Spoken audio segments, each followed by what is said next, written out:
Hola, ¿qué tal? Soy el padre Javier Acosta. Bueno, pues estamos en nuestra cuarta y última webinar de nuestra materia de teología pastoral. Y bueno, pues te estoy acompañando en el Instituto Superior de Catequética. Vamos a hacer una síntesis de lo que hemos recorrido durante estos 4 semanas, particularmente, bueno, preparándonos para el proyecto integrador y también tu participación en el foro. Es importante y vamos a hacer esta síntesis particularmente a través de algunos criterios que tendrán que estar presentes dentro de la misma teología pastoral. El primer criterio que tiene que estar presente en la teología pastoral es el criterio teocéntrico. Este criterio, pues, es afirmar el primado de la gracia de Dios o la primacía, sobre todo, de la acción gratuita de Dios. Esta acción de Dios, hay que entenderla, se revela en el tiempo, en el espacio, y nos invita a huir también de un doble peligro que en ocasiones se puede dar en la acción pastoral. Por un lado, puede suponerse un cierto pelagianismo. Esto también lo van a leer más adelante, quizá cuando estudien Cristo Centro de la Catequesis, profundizando la Placuideo, o también un reduccionismo de la acción pastoral a un mero horizontalismo o un humanismo cerrado en sí mismos de la trascendencia, ¿no? Y que a la larga pues, va a producir una pérdida de la identidad. En este principio, en este criterio teocéntrico, hay que dejar claros, o sobre todo también huir de todo tipo de espiritualismo desencarnado en la acción pastoral, porque el Dios en el que creemos, revelado en la Sagrada Escritura, vemos cómo desde el Antiguo Testamento se revela como un Dios liberador y que después en la presencia de Jesucristo se revela como un Dios que es Padre, pero que no es un Dios paternalista, un Dios que decíamos, ¿se acuerdan alguna de las semanas? Providencialista, espiritualismo, ¿no? Es un Dios que se revela y se manifiesta en la historia y por lo tanto en el espacio y en el tiempo, en la acción, pues, ¿verdad? Bueno, esto es también muy importante. Por lo tanto, la acción pastoral, pues difícilmente va a encontrar este equilibrio perfecto en estos dos extremos. Por una parte, el criterio teocéntrico nos va a asegurar entender You are que currently the only person in this conference. hay un primado de la gracia y por otro, pues también hay este elemento de la acción gratuita de Dios que se revela, ¿no? Entonces, esto es fundamental, ¿no?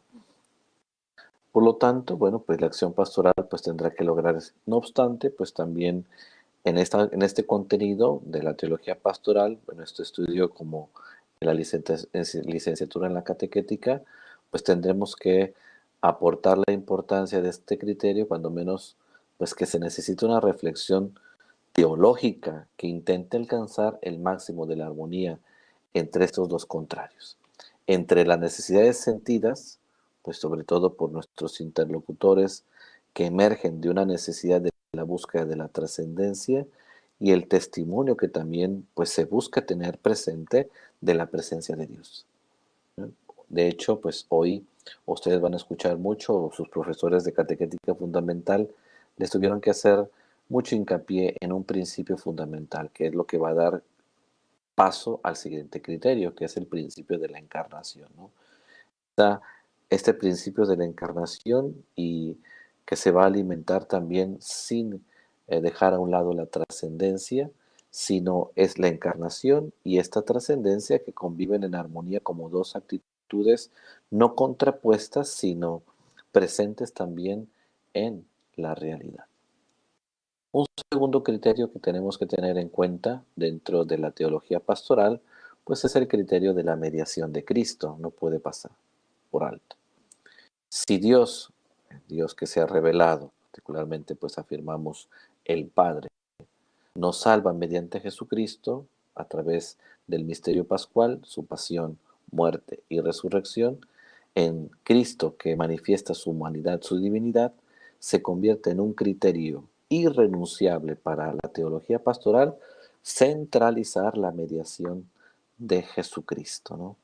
como una mediación y un primer sacramento del cual la humanidad de la Iglesia pues transforma y se adhiere a él.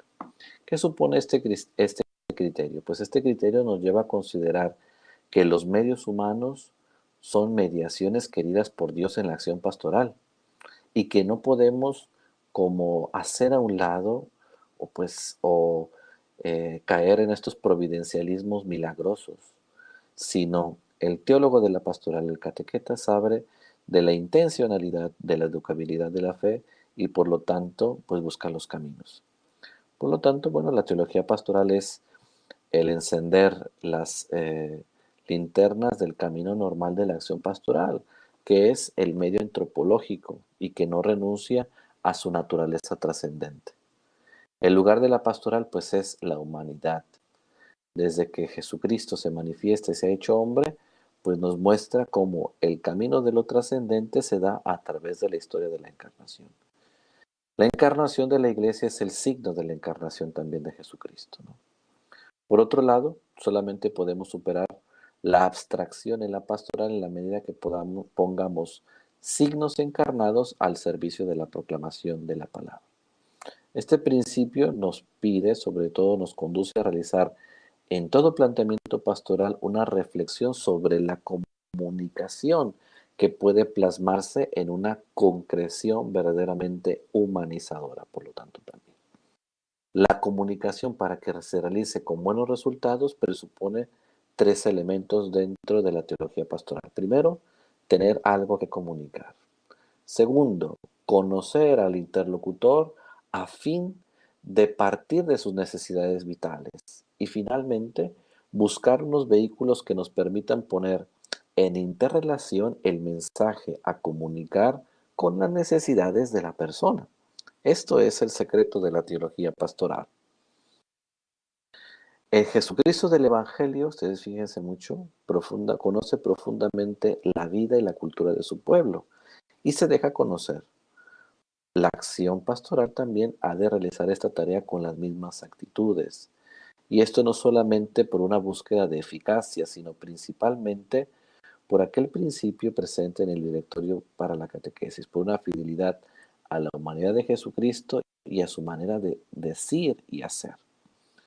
La teología pastoral no olvida que hace la praxis con una praxis cristiana. Y este criterio nos lo lanza como algo, como una exigencia que el teólogo de la pastoral no puede renunciar. Pues por eso en esta comunicación se ha de entender pues una búsqueda de estos elementos. No sé si hay alguna pregunta hasta aquí, si no pues también la pueden dejar en sus chats y bueno, también estoy dispuesto a responderla. Un tercer criterio que es importante también tentar y no dejar a un lado en la teología pastoral, pues es el criterio histórico. La teología pastoral, de la misma manera que la revelación, la autocomunicación y la convivencia de Dios, se realiza con el pueblo real e histórico, con todas las consecuencias que esto comporta. Es decir, el teólogo de la pastoral no hace una pastoral de solo de la utopía quizá que escucha, por ejemplo, en algún documento del magisterio, sino que está, o sea, el teólogo de la pastoral, aquí pervivimos en esta licenciatura personas de distintas latitudes de América Latina, pues muy enraizada en el propio contexto, ¿no? Y entonces se trata de hacer en este quehacer pastoral, pues incrustarse en la misma historia y hacer una interacción sana con la vida cotidiana. Entonces se trata de un hecho sincrónico, pero también diacrónico y dinámico. El olvido de este criterio histórico pues nos conduce primero al peligro del dualismo y por otra parte también al peligro de la confusión. En ambos casos pues dejaríamos a un lado el criterio primero teocéntrico y también el criterio de la mediación de Jesucristo, porque no estaríamos respondiendo a lo que decíamos del principio de la encarnación y al Dios que también se revela en la historia, con el primero y segundo criterio. Este dualismo del que nos previene la teología pastoral es la realización de la pastoral al margen de la vida cotidiana y al margen de la historia, pues a la manera como si fuera una acción paralela, y que muchas de las veces esto sucede en la vida de muchas comunidades, de muchas arquidiócesis, generan subsidios, itinerarios, propuestas, pues al margen también de los ritmos eh, pues cotidianos o no atienden a fenómenos importantes. Por ejemplo, pues hoy la noticia de la renuncia del presidente de Puerto Rico, bueno, pues esto también eh, tiene que decir algo a la pastoral, ¿no? Y bueno, si estuviéramos un alumno de Puerto Rico, pues tendría que buscar cómo responder, analizar, acompañar al pueblo ante este hecho histórico, ¿no? Esto en ocasiones, pues el descuido de este criterio histórico, pues nos conduce a un dualismo de la vida, ¿no? Por una parte, lo que sucede a veces en muchas personas, la vida cotidiana por una parte y la vida religiosa por otra, que a la larga, pues se convierte en una vida esquizofrénica, que normalmente, pues se deja a un lado la vida religiosa, ¿no? La confusión, pues, es la realización de la pastoral en una perspectiva puramente inmanente, diluyendo la trascendencia que ella debe de tener. Y así, este dualismo nos conduce, pues, a esta esquizofrenia religiosa, a una confusión donde se da la pérdida de la propia identidad. En el caso del dualismo, pues falla también el criterio de la mediación en Jesucristo. En la confusión falla el criterio teocéntrico. Y el criterio histórico pretende entonces asegurar un diálogo profundo dentro de la teología pastoral entre la historia de la humanidad y la historia de la salvación de una manera permanente y actuante. Entonces, esto es fundamental. Un cuarto criterio, un principio también es importante, pues es el principio de la catolicidad dentro de la teología pastoral. El quehacer universal en el tiempo y en el espacio de la acción pastoral pues nos hace entender lo válido que debe de ser una acción para todas las situaciones humanas. Y por eso, por esta razón, la teología pastoral pues ha de velar por la conciencia de la universalidad de toda acción pastoral y ha de promover una vocación universal a la salvación. Eso es lo que buscamos con nuestra praxis pastoral dentro de la teología pastoral. Esta conciencia entonces nos ha de conducir a convocar a la comunidad cristiana alrededor de los criterios que nacen de la Pascua, pero vigilando siempre que la comunidad no se convierta pues en una secta cerrada o maniquea, ¿no? Es decir, de perfectos, donde los practicantes y las prácticas pues solamente las puedan hacer algunos, que esto sucede también en muchos itinerarios, ¿no? Solamente podrá evitar este peligro en la medida en la que se viva una catolicidad dentro de la teología pastoral. Esta catolicidad, o ya universalidad, va a exigir también que en el interior de cada comunidad haya un verdadero diálogo participativo y unas relaciones pues humanas maduras. Estas relaciones humanas maduras pues son fruto de la comprensión por un lado y también de la autocrítica por el otro. O sea, no puede convivir la universalidad sin la pluralidad, sin la diversidad, sin la comunión, sin la sinodalidad, sino que todos estamos, el todo y la parte, conviven la diversidad de personas y ministerios que son muy ricos dentro de la iglesia. Este criterio, este principio de la catolicidad dentro de la teología pastoral, pues se transforma en este dinamismo interno de la comunidad, que encuentra su plenitud en la comunión con las otras comunidades dentro de la misma diócesis, del equipo diocesano, de la misma parroquia, ¿no? Y también, pues esta comunicación ha de ser vivida en la línea de un elemento fundamental, la colegialidad y la corresponsabilidad que están tan presentes en pues la propuesta teológico-pastoral del Concilio Vaticano II. Entonces, este principio de la catolicidad para la teología pastoral es huir de todo uniformismo y supone entonces estar abiertos a la dimensión plural, como ya les he afirmado. Pues ojalá que dentro de nosotros pues vaya calando particularmente, bueno, pues en la vida de cada uno de nosotros.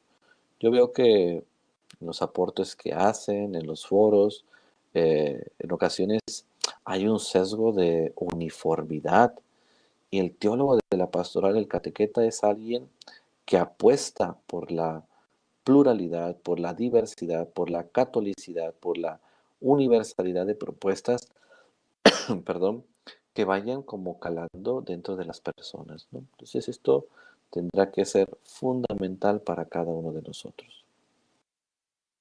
Un quinto principio, pues será el principio de la institución. Pues sobre todo, pues no volvemos a inventar a Jesucristo cada generación, ni inventamos los sacramentos, ni el Evangelio. Cada generación pues tendrá que encontrar a Jesucristo, el Evangelio y los sacramentos en el interior de una institución que es la Iglesia. La Iglesia nace de la Pascua y bueno, pues se vive y se prolonga pues a través de la confirmación del Pentecostés. Por eso la teología pastoral, si quiere asegurar sus raíces, ha de procurar que el quehacer pascual sea vivido en el interior de las instituciones sacramentales y en el contexto de estructuras educativas pues, neotestamentarias, por ejemplo, muy claro y consolidado, pues habrá, pues es el catecumenado. Por fidelidad a la institución apostólica también se deberá distinguir los elementos básicos fundamentales de aquellos otros que son expresión de un determinado contexto cultural, de una época determinada o de una peculiar área geográfica, ¿no? Se está preparando dentro de la Iglesia Universal este sínodo sobre la Amazonía y bueno, pues ahí habrá una propuesta teológico-pastoral muy particular, pero no de una desinstitucionalización de la iglesia, ¿verdad? Y esto también pues tendrá que tenerlo en claro y tener una acción crítica quizá los teólogos de la pastoral que participan en ese sínodo. La concreción entonces de este criterio de la institucionalidad supone una gran fidelidad a las mediaciones queridas por Jesucristo, ¿no? La palabra de Dios, los sacramentos, los diversos ministerios, supone entonces tener también una eclesiología operativa como un marco del quehacer de la iglesia. Y entonces también esto supondrá distinguir los diferentes niveles institucionales, siendo conscientes de los parámetros de la gracia de Dios que sobrepasan toda normativa institucional. Este criterio de la institución quizás es el más problemático en ocasiones a la luz de las necesidades manifestadas por muchos de nosotros, que es decir, muchos de nosotros decimos chocamos con la estructura, ¿no? Pero la actitud también, pues, de asumir en sinodalidad, en espíritu de comunión, en una no burocratización, sino en un respeto de la institución que también nos va a ayudar a desburocratizar la iglesia, ¿no? Entonces, esto supondrá este elemento. Por eso, en esta, a veces, esta tentación de la burocratización, pues es rechazada porque se sitúan los medios por encima del bien de las personas, ¿no? Y entonces este rechazo se origina a veces en una crítica de elementos burocráticos, antidemocráticos, pero también al mismo tiempo se produce una negación de la institucionalidad de la iglesia. ¿Cuáles son esas causas que en ocasiones pues defendemos tanto la estructura? Y el teólogo de la pastoral también tendrá que ser un ingeniero de la pastoral. Y bueno, pues por eso señalamos algunos elementos que nos pueden ayudar a comprender por qué se burocratiza tanto la estructura. Primero, pues una de las causas es la excesiva ideologización, ¿no? Por otro lado, inevitable, que ha conducido a absolutizar las propias posturas y ha generado una actitud de cerrazón a los valores de los demás, ¿no? Esta ideologización se ha producido a todos los niveles eclesiales y no solamente en la base de la iglesia.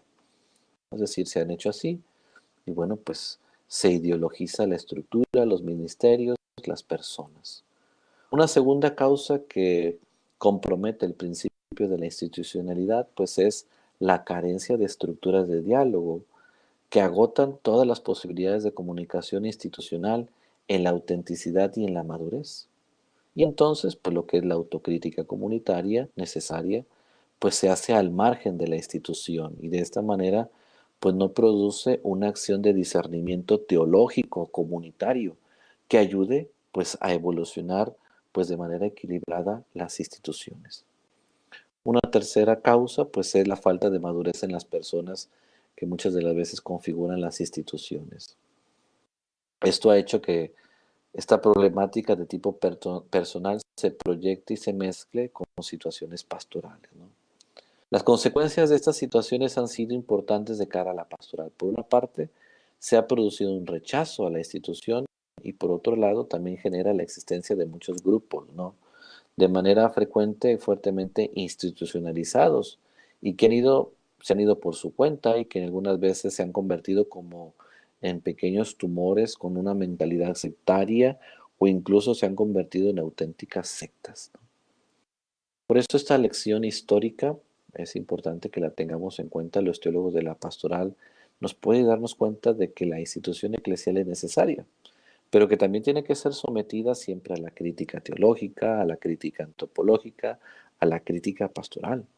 Una crítica teológica que asegure la fidelidad al designio de Jesucristo, o sea, constantemente se pregunte si sigue los pasos del Maestro, pero también una crítica antropológica, es decir, que asegure que la institución es un medio y no un fin y que está al servicio del pueblo de Dios. No tiene futuro, pues los intentos de recuperación institucional que caigan en la trampa de los autoritarismos, sino ni en las imposiciones por la fuerza. Tienen pues futuro dentro de algunas propuestas a veces pastorales, como también los intentos de una propuesta pastoral paternalista pues tampoco tiene eh, futuro porque pues a veces se cae en la manipulación, ¿no? Entonces, se trata entonces de una recuperación institucional que pasa por las coordenadas evangélicas y humanas. El sexto principio, pues es dentro de la teología pastoral, pues es el principio de la apostolicidad. La teología pastoral en su quehacer, pues no puede dejar a un lado pues esta dimensión, este concepto del cuidado que debe de tener de la tradición, ¿no? Es decir, como lo mismo lo dice, ¿no? Trader, es decir, la acción de la entrega de algo, ¿no? No tiene significado pasivo, ¿no? El cuidado del principio de la apostolicidad, sino un significado activo y fiel, ¿no? Donde la tradición dentro de la teología pastoral pues se entiende como esta acción viva de la entrega de la buena noticia, de la buena nueva, de generación en generación a la otra, con una fidelidad con la que se comenzó esta tarea, particularmente desde la primera comunidad cristiana, ¿no? La comunidad apostólica se transforma en el modelo y en el arquetipo del quehacer pastoral, ¿no? De ahí que todavía en nuestros tiempos se hable del catecumenado, como quizás de la inspiración catecumenal de muchos de los procesos catequéticos, catequísticos. Por eso la teología pastoral ha de esforzarse en señalar los puntos de referencia a fin de mantenerse en esta fidelidad apostólica. Esto supone entonces distinguir las mediaciones y las actitudes pastorales que son de procedencia divina y apostólica de aquellas otras que son de origen posterior. El criterio de la apostolicidad ayuda a asegurar la comunión apostólica y también a realizar un discernimiento de la creatividad pastoral de cara a garantizar por los niveles de calidad.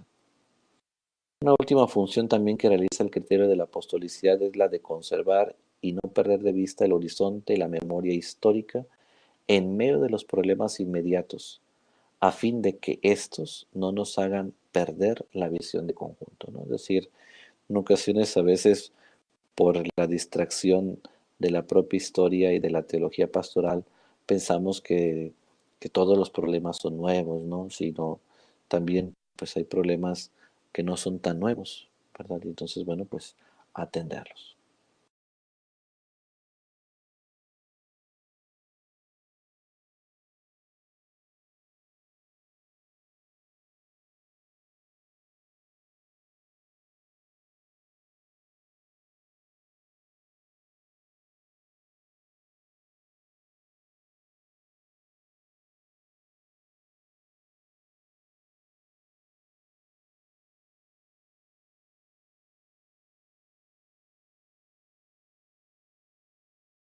You are currently the only person in this conference.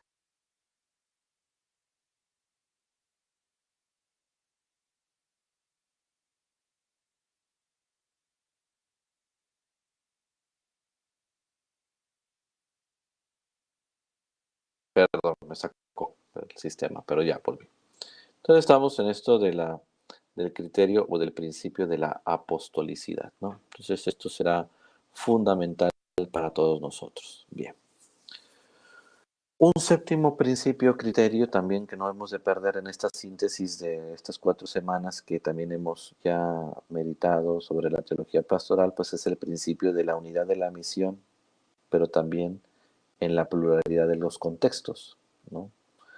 A partir de los diferentes ministerios o carismas de los que el Espíritu pues ha manifestado y que se han reconocido particularmente dentro de la teología que está presente ya en el Concilio Vaticano II, pues nos ayuda también a mantener el criterio de la comunión operativa y real. Es decir, este criterio de la unidad de la misión y de la pluralidad de los contextos nos ayuda a descubrir la unidad profunda que a nivel profético, litúrgico, estructural de la Iglesia, pero también aceptar la pluralidad de funciones jerárquicas, funcionales, espirituales y carismáticas que se dan dentro de la Iglesia o también en la sociedad. Por lo tanto, al mismo tiempo y a renglón seguido, algo que el Papa Francisco va a poner, yo creo que en ese terreno la teología pastoral. La teología pastoral es una ciencia que también contribuye al discernimiento pastoral, ¿no? En un discernimiento teológico donde fundamentalmente a través del prisma de la comunión, pues se van dando algunos elementos y buscando caminos que vayan dando respuesta a los desafíos de conformarse dentro de la sociedad donde cada persona vive la identidad cristiana, ¿no? Entonces, esta diversidad pues se convierte en un impulso de vida y una unidad que llega a ser un pacto de cooperación realista en el contexto del pluralismo en el que se vive hoy. Esta necesidad entonces de que la teología pastoral descubre de cooperar de una manera madura es sentida por muchos como urgente dentro de la iglesia de hoy. Tal vez sea uno de los posibles intentos desde donde alguien puede hacer un proyecto, bueno, que ustedes están iniciando su licenciatura o su diplomado, pues de cómo convivir con la pluralidad desde la teología pastoral y hacer una propuesta catalizadora de la renovación pastoral dentro de la iglesia, ¿no? No es por eso pequeño minimizar lo que el Papa Francisco intenta hacer, pues todos tienen la esperanza que ese documento de la reforma pues de la curia salga en diciembre próximo y bueno, pues también tendrá un impacto no solamente de estructura, sino también quizá nos dará el reflejo de una eclesiología y pues es ahí donde los pastoralistas pues tendremos que también entrar en acción para hacer propuestas muy concretas, ¿no? Un organismo tan grande como es la Iglesia, pues difícilmente puede generar unanimidad en todos y cada uno de los detalles de la vida, de las situaciones. Y esto es el secreto del teólogo pastoral, ¿no? Esto es muy normal, sin embargo, pues es posible en la medida en la que con creatividad vamos creando las condiciones objetivas para ir aglutinando los diagnósticos mayoritarios y vamos generando un proyecto de pastoral. No se trata tampoco de generar 1000 proyectos de pastoral, sino aglutinar, hacer un buen diagnóstico para después hacer una buena proyección, haciendo entonces surgir frente a la gente pues un buen proyecto conciliador, en ocasiones hasta diagonal. Bueno. Otro criterio importante pues será el principio de la reforma, ¿no? Dado que la iglesia es histórica y los componentes de la misma son pues también caducos, ¿no? Las personas que viven, es necesario que ella también y sus miembros sean conscientes de sus propios límites. Y esta autoconciencia pues nos va a llevar también a una actualización, es decir, ecclesia sempre reformanda, ¿no? Es decir, una reforma continua, esta reforma que no se refiere solamente a los dirigentes de la iglesia, sino también a todo el pueblo de Dios.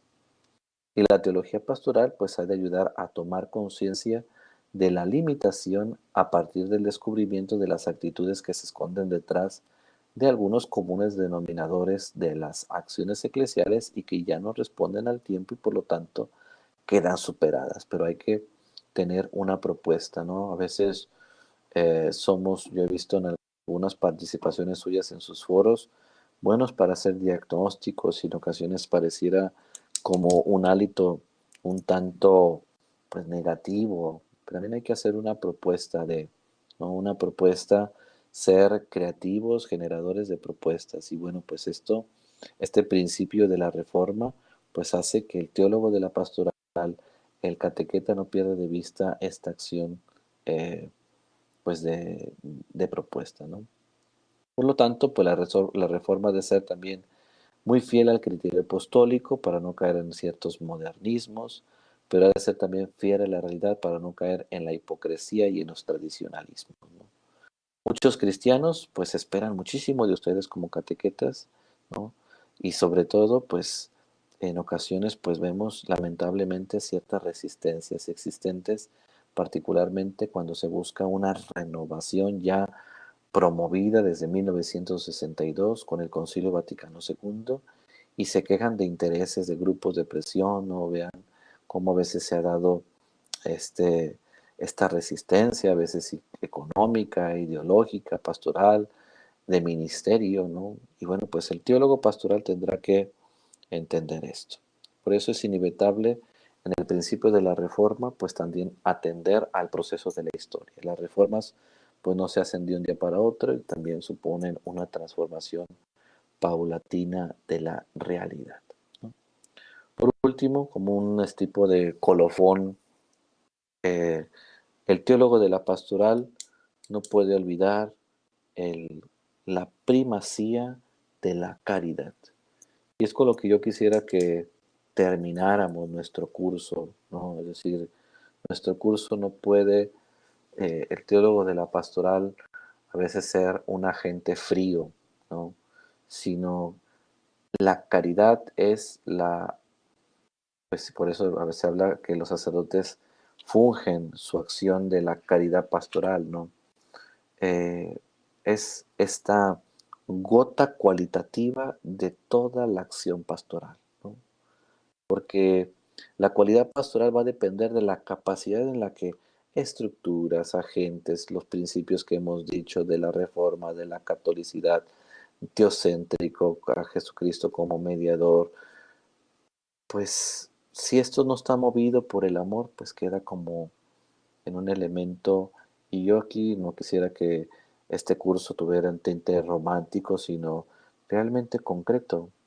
O sea, toda estructura, gente, contenido itinerario que no prepara para la acción agápica, pues, o de amor, pues queda hueca, ¿no? Es el amor quien realiza la esperanza en el interior de la historia y es la esperanza quien manifiesta la fe. Podemos pues decir que el criterio en el que puede aglutinarse todos los criterios que hemos dicho, pues es la primacía de la caridad, ¿no? Es decir, esta experiencia de amor donde el mundo puede conocer a Dios que es amor, ¿no? Por eso el teólogo de la pastoral, esta teología pastoral, pues no puede ejecutarse sin la primacía de la caridad, donde tenga sus raíces teológicas en el amor de Dios y este amor de Dios tiene una historia. Y la creación es el primer acto de amor de Dios, donde a través de la acción reveladora, redentora, son implicaciones amorosas del Dios en la historia de la humanidad, que es una tarea nuestra, pero que también está reorientada por el amor de Dios hacia el verdadero horizonte en la armonía de la gracia por la fe.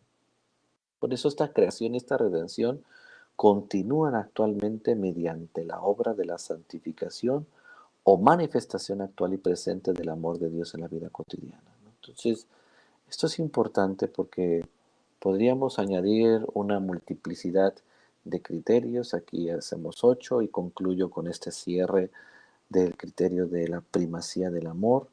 Pero si la acción eclesial no pasa por estos criterios, si la acción pastoral, si el teólogo de la pastoral no vincula estos criterios bajo este espíritu cualitativo del amor, pues queda fuera la esencia de la vida cristiana.